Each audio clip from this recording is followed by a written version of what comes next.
మళ్ళీ ఇంటికి వచ్చి రాత్రి 9-10 గంటలకు ఇంటికి వచ్చి బుక్కడి తిని మళ్ళీ పడుకొని మళ్ళీ 3 గంటలకు 4 గంటలకు లేచి పొలంలో ఉంటాడు.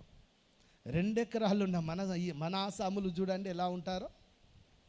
ఏమండి పొద్దెక్క దాకా పంటారు. నాకేంది 2 ఎకరాల భూమి ఉంది. ఏమండి దరిద్రం నిద్ర ద్వారా మన ఇంటికి దొంగోడు వచ్చినట్టుగా వస్తాడు. నువ్వు నిద్రపోతున్నావా? జాగ్రత్త, మోసపోతావు. నిద్రను ప్రేమిస్తున్నావా? జాగ్రత్త, మోసపోతావు. నిద్ర ఇక కాస్త నిద్ర అంటున్నావా? జాగ్రత్త, మోసపోతావు. అది నిన్ను మోసం చేస్తుంది.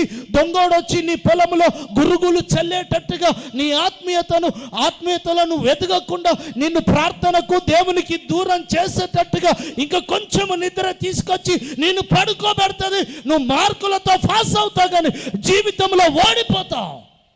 కారణం ఏంటో తెలుసా?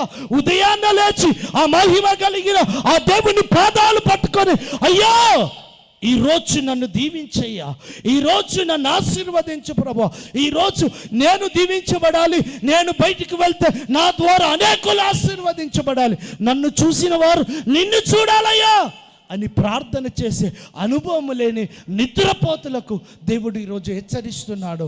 నువ్వు నిద్రపోతున్నావా? జాగ్రత్త.